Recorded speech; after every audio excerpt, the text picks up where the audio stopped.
Começa agora na Vibe Mundial, programa Café com Sexologia.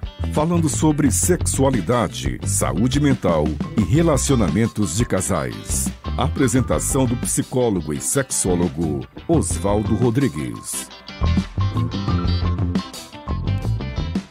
Olá, pessoas interessadas em falar de saúde mental, de sexualidade e dos casais.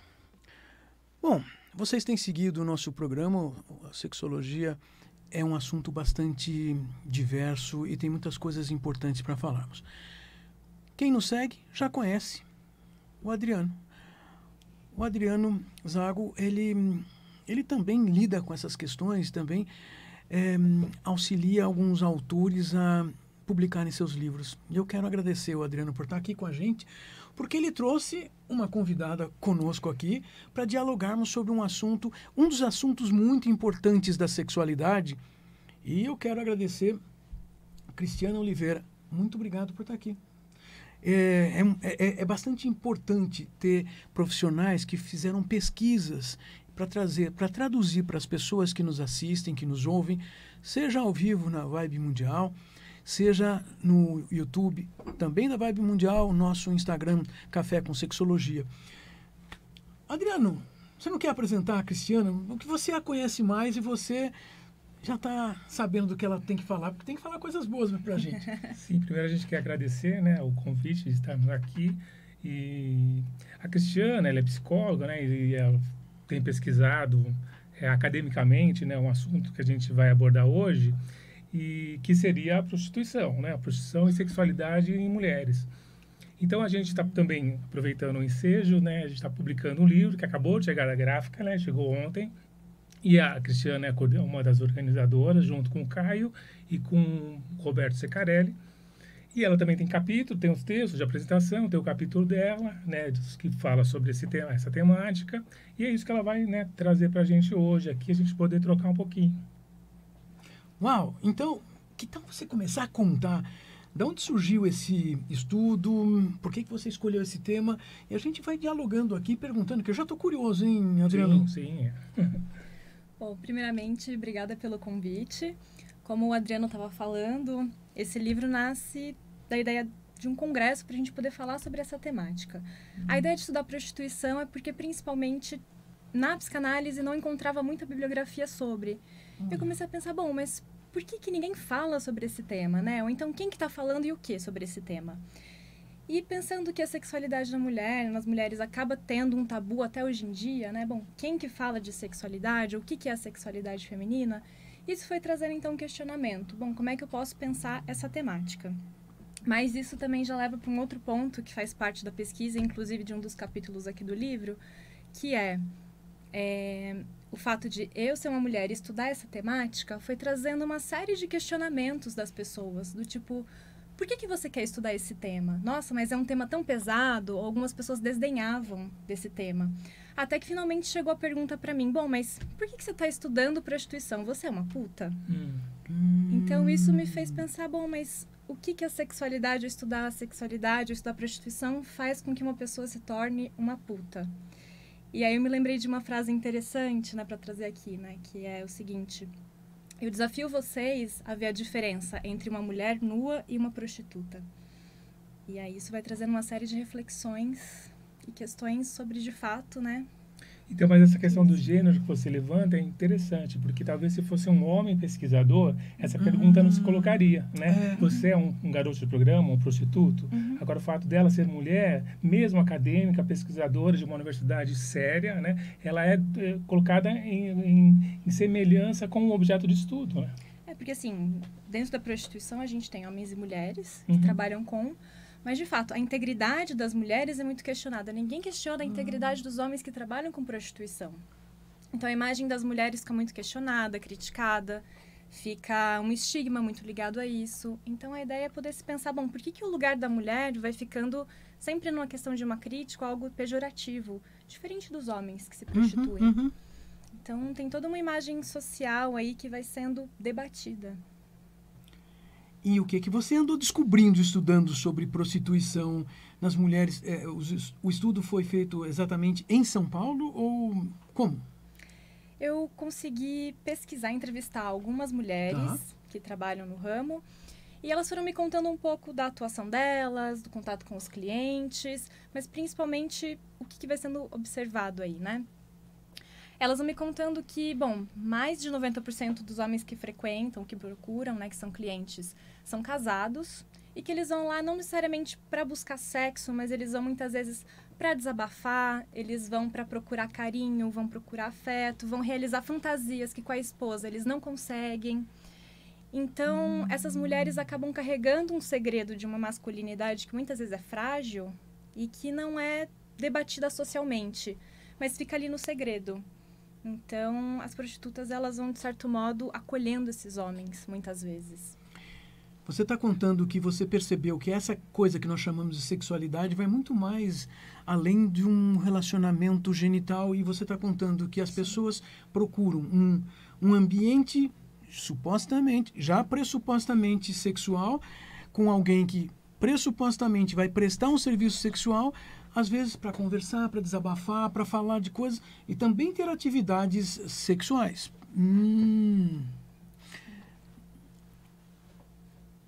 Caramba! E é difícil fazer esse tipo de estudo, porque eu estou aqui tentando imaginar como é que nós nos aproximamos das pessoas. Adriano, você já imaginou isso, assim, tipo, vamos lá conversar?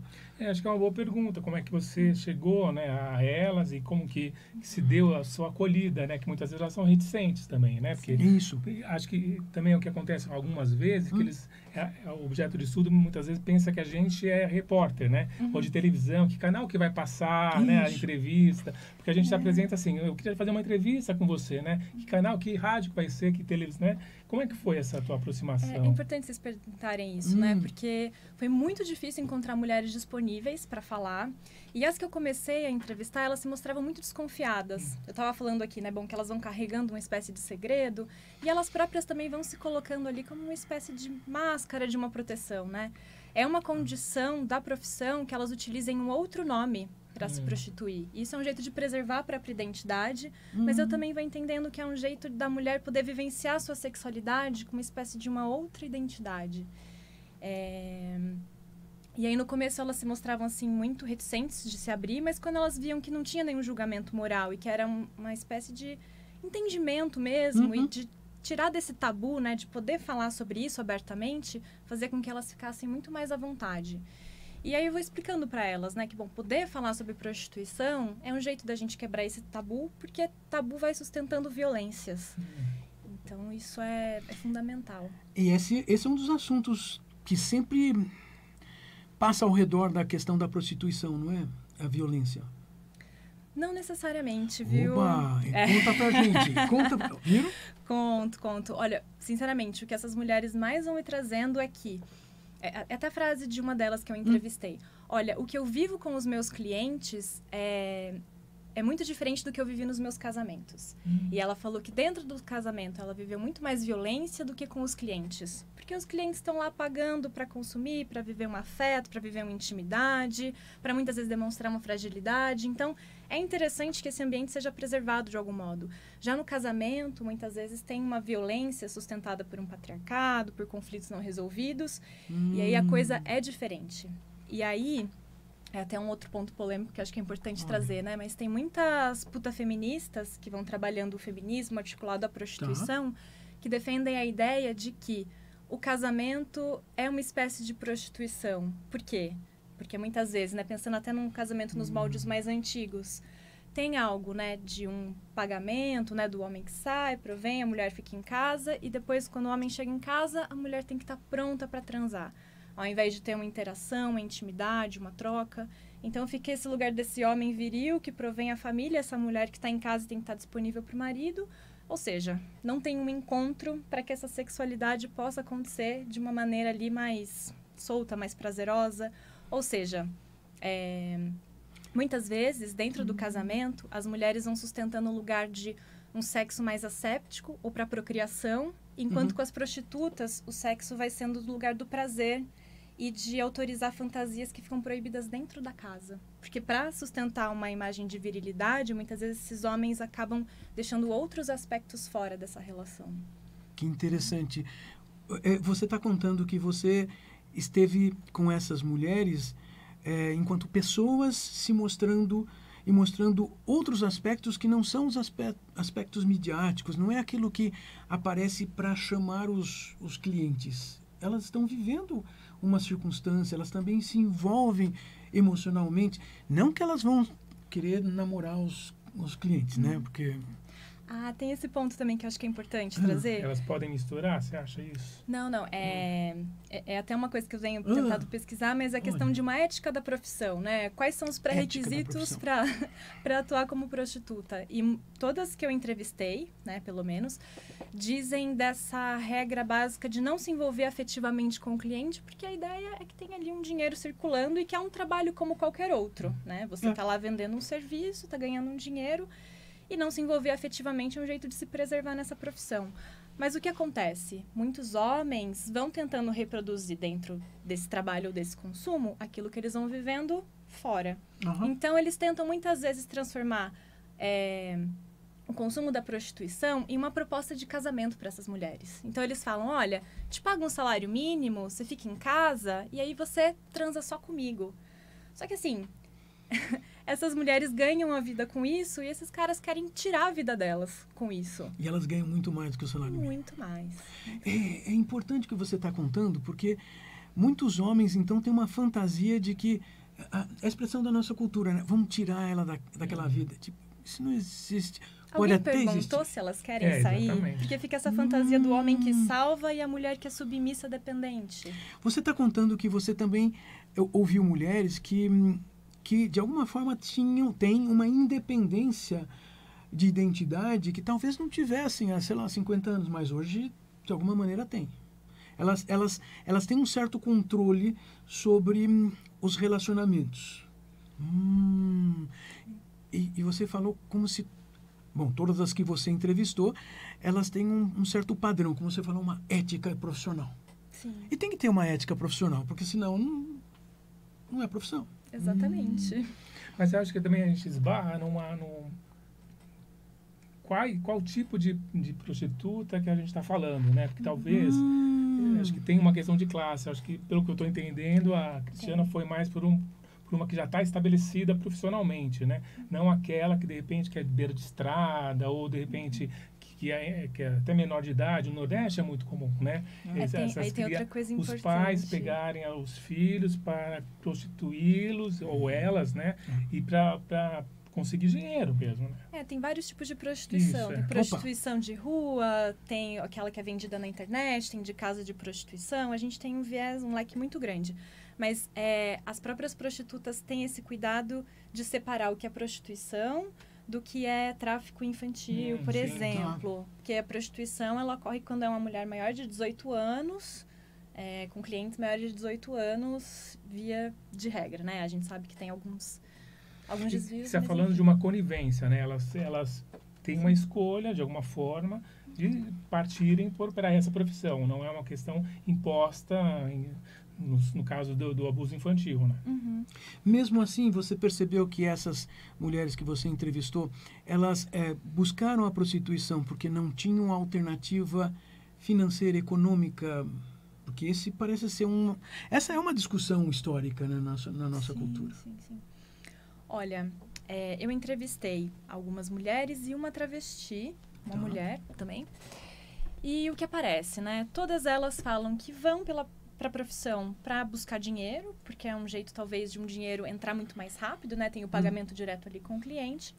Mas a travesti, ela levantou um ponto muito importante de que uma travesti na sociedade, ela tá ali para ser ou cabeleireira ou prostituta. E aí ela entra na prostituição porque ela foi cabeleireira, ela teve um problema no pulso, né? De um movimento repetitivo. E na prostituição, ela conseguia ter uma relação, um contato ali com os clientes muito melhor. E aí ela foi fazendo o horário dela, o trabalho dela, e é o que as prostitutas defendem, né? No sentido de que elas podem fazer o seu horário, então elas podem cuidar melhor dos filhos, elas podem viver e passar mais tempo com eles, elas conseguem organizar melhor o dia a dia. Você está falando de mulheres, assim, bastante independentes, então significa também que essas mulheres que você entrevistou, inclusive essa travesti, são pessoas que não dependiam de outro outra pessoa para poder gerenciar o trabalho delas. Ah, sim, sim.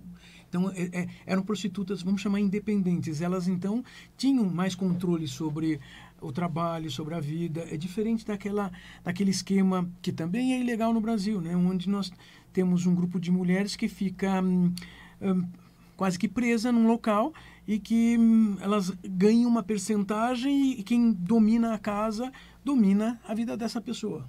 Tá cada vez menos comum isso, pelo menos das que eu entrevistei, né? A grande maioria trabalha numa casa e a porcentagem fica toda para elas e a casa ganha um dinheiro com bebida, com entrada. Olha! E é muito interessante pensar no espaço em que elas estão atuando, porque, um breve parênteses, né? O Foucault, ele estabelece um termo que são as heterotopias. Foucault é um filósofo francês de há uns 50, 60 anos. Isso. Em 67, ele cunha esse termo que são as heterotopias. E o que ele vai falar? Que são espaços que vão fazendo ali uma espécie de parênteses no tempo, vão rompendo com tradições, vão possibilitando a vivência de desejos e fantasias.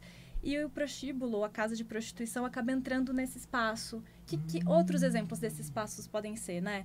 Podem ser shoppings, podem ser museus, podem ser lugares, enfim, que o tempo é diferente. Então, assim como um shopping, né, que tem uma luz artificial, não tem janela para você ver se está de dia ou de noite, tem um monte de loja para você consumir, a casa de prostituição é muito parecida. É uma meia luz, não tem janela, as meninas estão ali à disposição. Então, é um espaço para você esquecer do mundo lá fora e você viver meio que a realidade do seu desejo ali dentro. Então, e uma outra coisa importante que também as próprias prostitutas vão falando, que esses espaços vão simulando um ambiente doméstico.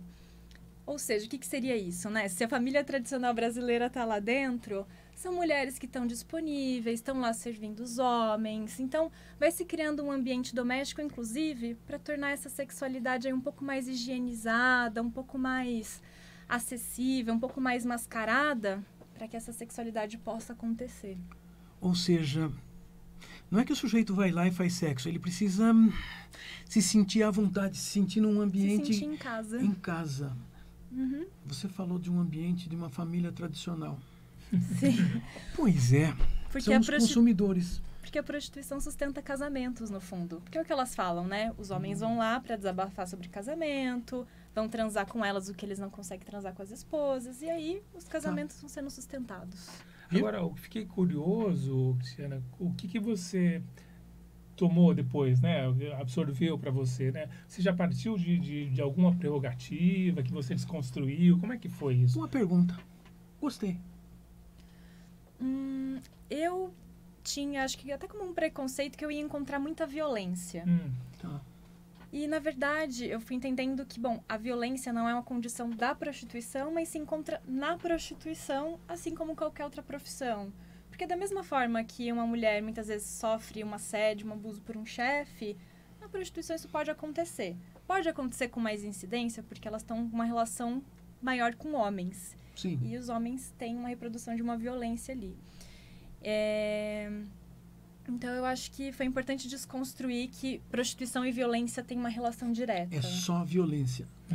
Não é. Mas também, vamos lembrar, você está falando de um grupo de prostitutas que realmente desenvolveram algum poder sobre a vida delas. Existem outros grupos que talvez a gente possa entender de outra maneira, mas isso é registrar esse grupo, registrar uma forma de expressão muito especial. Olha só. Assim, eu acabei entrevistando duas que trabalham na rua e elas próprias vão defendendo a ideia de que elas não se submetem ao que o homem está colocando ali. E isso faz com que elas tenham, de certo modo, um poder ali na cena. Elas trazem, por exemplo, que no período da ditadura militar elas sofriam muita perseguição, sofriam muita violência, mas tinha a ver também com um recorte, um preconceito ali de, bom, ter toda uma censura na rua rolando naquela época. Mas o que eu ia dizer também, né, acho que aproveitando, que é importante também ler as prostitutas na fonte. Queria até trazer o nome de algumas que eu gosto muito, né, que é a Natânia Lopes, que ela é antropóloga também, está estudando psicanálise. Tem a Monique Prada, que é uma puta ativista, a Mara Moira, a Lourdes Barreto, que ganhou o prêmio de uma das 100 mulheres mais influentes do mundo. Olha só. Então, são E prostitutas mudança que... da atualidade mesmo, né? Porque é diferente, né? É perceber que são mulheres que produzem alguma coisa nesse mundo que merece ser registrado, Sim, reconhecido. Diferente de achar que é alguém que só vive na escuridão. No submundo, No né? submundo, Elas estão nas trocando noites. o submundo para o mundo acadêmico, inclusive, né? Estudando, enfim. Por Muito um mundo legal acadêmico, inclusive. Olha. Agora, eu também, talvez mudando um pouquinho, mas acho que talvez até os ouvintes vão ficar curiosos, né? Sobre essa questão mais da sexualidade mesmo, né? O que você sentiu ou ouviu talvez de diferente ou de mais surpreso mesmo, né? Talvez de fantasias. Apareceu esse tipo de temas? Sim, apareceu. É uma ótima pergunta. As curiosidades. A gente tem super curiosidade. O que se faz nesses quartos aí, né? Eu acho que, assim, uma coisa que eu lembrei agora que tem a ver com o que você está falando é que a Monique Prada, né, que é uma dessas prostitutas que eu mencionei, ela fala, né, bom, por que a sexualidade da mulher desperta tanta curiosidade, tanto interesse, principalmente a da prostituta? E ela diz, né, que, bom, a da prostituta vai trazendo esse questionamento por um suposto excesso e a da freira por uma suposta escassez. Mas que são duas profissões que não necessariamente respondem a um marido. E que isso vai polemizando muito mais o lugar dessas mulheres. Mas com relação a esse suposto excesso da sexualidade, né? Porque acho que no imaginário a gente pensa que, bom, a prostituta está lá transando o dia inteiro. Mas o corpo precisa ali de um cuidado, um respiro. Então, assim, elas vão trazendo a importância de se ganhar um dinheiro e de fazer uma vinculação com o cliente. Porque não existe sexo sem vinculação. Mas, assim, de fantasias, né? Muitas vezes os homens conseguem falar mais abertamente das fantasias, mas às vezes elas vão dizendo que elas precisam ir percebendo e que os homens vão ficando mais à vontade se elas vão percebendo. E o que é esse percebendo? São homens que têm fantasias muito mais ligadas a um universo talvez mais passivo ou mais ligado ao corpo da mulher, em que eles próprios se colocam como, entre aspas, a mulher da cena. Então, ou eles levam calcinha da esposa escondido para vestir, pedem para ser penetrados. Então, são aspectos da sexualidade que são proibidos socialmente, mas lá no universo ali com a prostituta, eles conseguem realizar. Quase como se eles pagassem para viver uma fantasia proibida. Vocês viram? Nós conversamos aqui coisas importantíssimas, mas eu estou de olho ali que ela tem um livro aqui. Vai mostrar esse livro aí? Vou mostrar esse livro aqui. Inclusive, Oswaldo, a gente fez uma dedicatória para você. Olha só, gente. Já tenho coisas para ler no fim de semana. Durante a semana toda. Bom, eu quero agradecer a tua participação, trazer essa elucidação de um grupo de pessoas que tem um trabalho com as questões da sexualidade, vivem na nossa cidade, participam da vida das pessoas e tem uma importância histórica. E vocês falaram hoje assim a importância que algumas dessas pessoas começaram a buscar através dos estudos acadêmicos. Gente, obrigado por estar aqui. Obrigado, Adriano, por ter trazido a Cristiana aqui. E, Cristiana, olha, muito obrigado por estar participando aqui, trazendo tudo isso para todo mundo. Obrigada. Obrigado. Vejo vocês na próxima semana. Olha, tem assuntos interessantes todas as semanas e você precisa ficar ligado aqui no nosso Café com Sexologia. Por quê? Tem um cafezinho sim, mas a gente conversa bastante. Até mais.